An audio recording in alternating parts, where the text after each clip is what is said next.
Yes. It's good to be here. Thank you. Today, what I want to do is to raise certain issues about the practice of liturgy and try to read it with a post-colonial lens. And I want to begin with Dr. Eric Heen, actually with Dr. Eric Heen's mother, who died a couple of months ago. And I was talking to him about this lifelong committed Lutheran. And we got into talking about the history of Lutheranism in the United States, not in an abstract manner, but through the eyes of Mrs. Heen, Dr. Heen's mother. And she had lived through her own particular denomination, the kind of traditions that she had inherited as somebody born into that tradition. She had experienced the movement towards wider Lutheran unity, culminating 25 years ago in the formation of the Evangelical Lutheran Church in America.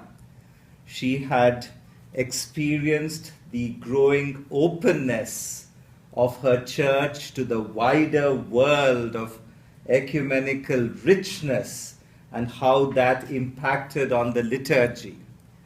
And one of the practical ways in which all these was coming home to her was through the hymn book and the prayer book.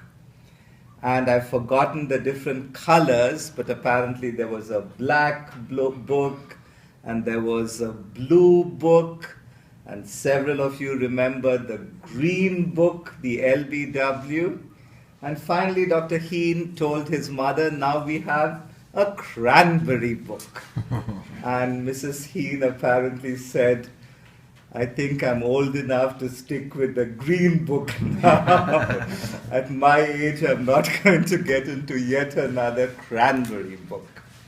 But I think that's a telling example, because nearly all of us gathered here, whether we come from one particular tradition from our birth or our childhood, or have moved into particular traditions, or understanding of what we belong to a very large extent, has been shaped by the liturgy. And I think all of us around this table come from traditions where the liturgy seems to be enshrined in a book. We have the Book of Common Worship, we have the United Methodist Hymnal, we have the Evangelical Lutheran Worship. Kyle comes from the Presbyterian Church of South Korea, which has a long written liturgical tradition. Who else do we have over here? PCUSA. Any other denomination in this classroom? And I, for one, was born into the United Church of South India. And the liturgy that we have is the Book of Common Prayer of the Church of South India. This is a very interesting liturgy because in 1947, when the Church of South India came into existence, there were 4 liturgical traditions that flowed into the church. We had the Anglicans, we had the Presbyterians, we had Congregationalists, and we also had the Wesley Methodists. Along with the process of forming the United Church of South India with an episcopal pattern, and you should remember the Anglicans were a minority in the Union, but the episcopal pattern became the pattern of ministry within the Church of South India. The big challenge was the challenge to have a united prayer book. People become emotionally attached to prayer books. People know page numbers. People know hymn numbers.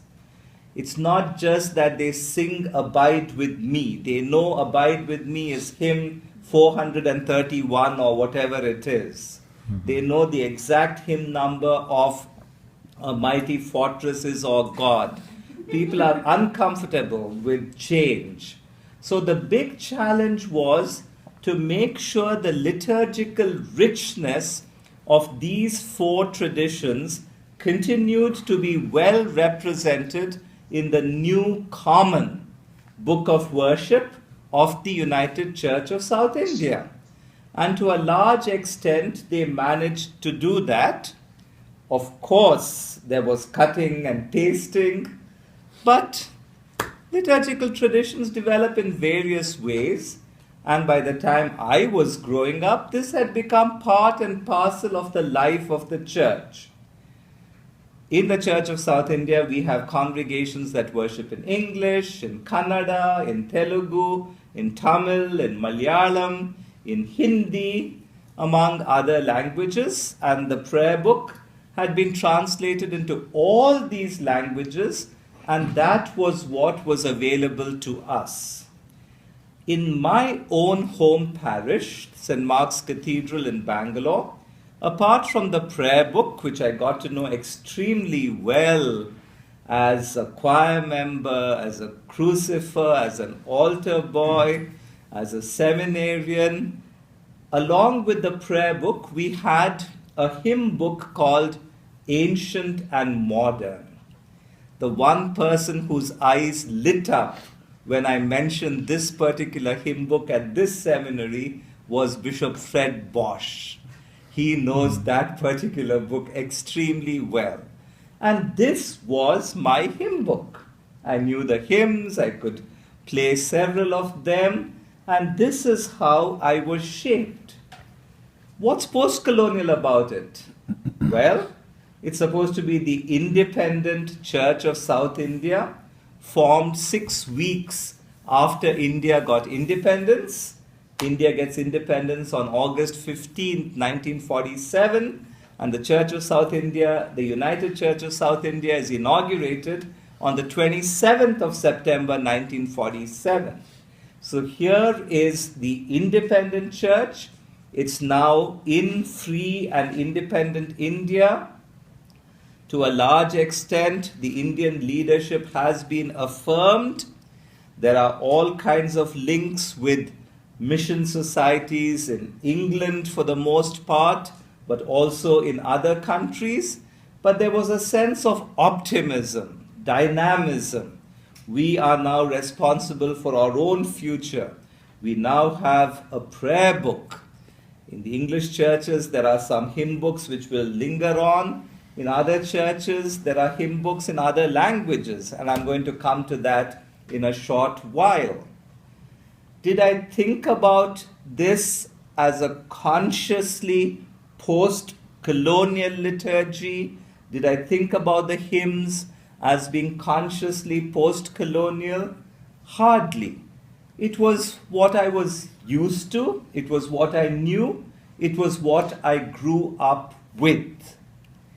The questions regarding a post-colonial take on liturgy and hymnody came much later. It came after I started reading a lot of the material by the early writers, some of whom were not very comfortable in being slotted as post-colonial theorists, but the work of Edward Said, the work of Gayatri Chakravarti Spivak, and the work of Homi Bhabha, which interestingly I was not reading, but my wife, who was the first to write a dissertation specifically on post-colonial literature in the German university system, this was what she was interested in.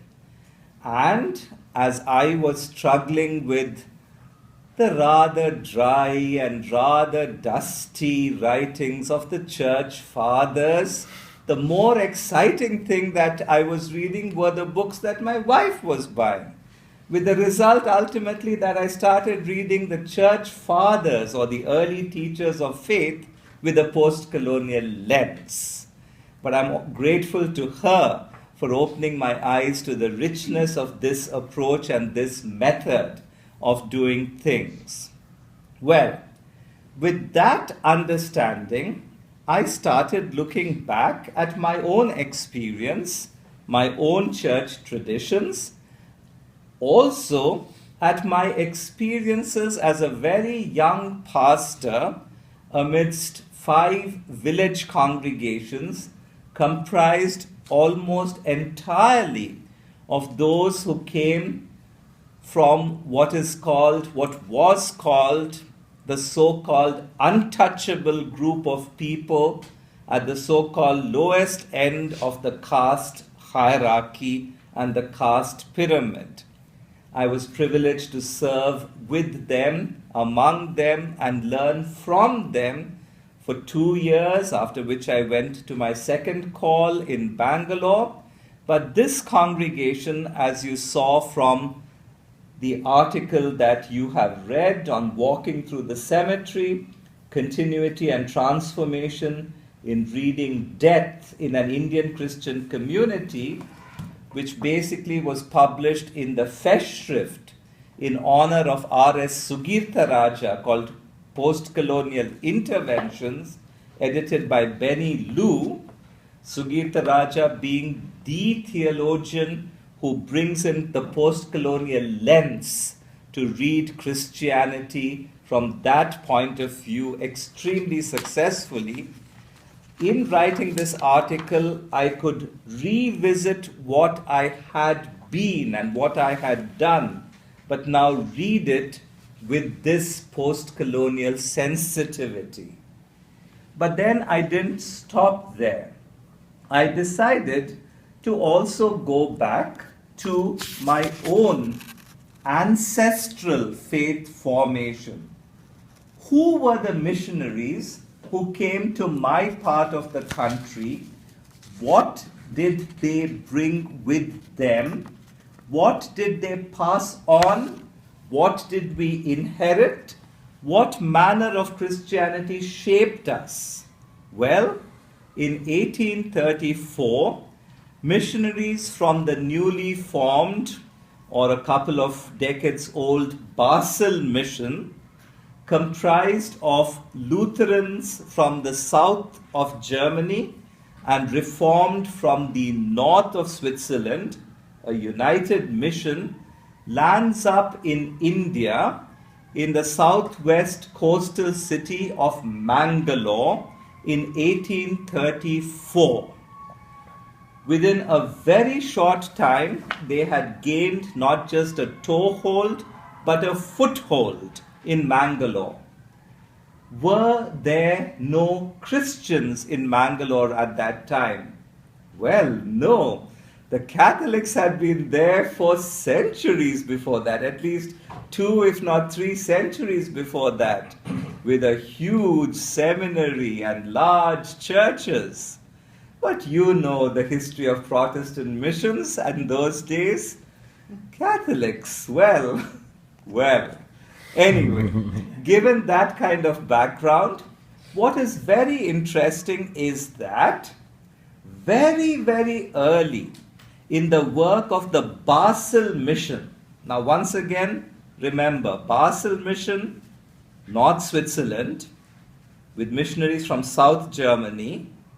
Switzerland, not a colonial power by any stretch of anyone's imagination. Germany, yes, but not in India in that sense. So 2 European nations with no colonial history in India land up in Mangalore. The history of Protestant mission already begins in 1706. So we are almost 125, 130 years beyond that. So 1834 they come, and who gives them land or facilities to carry on their mission? Well, the actual colonial power,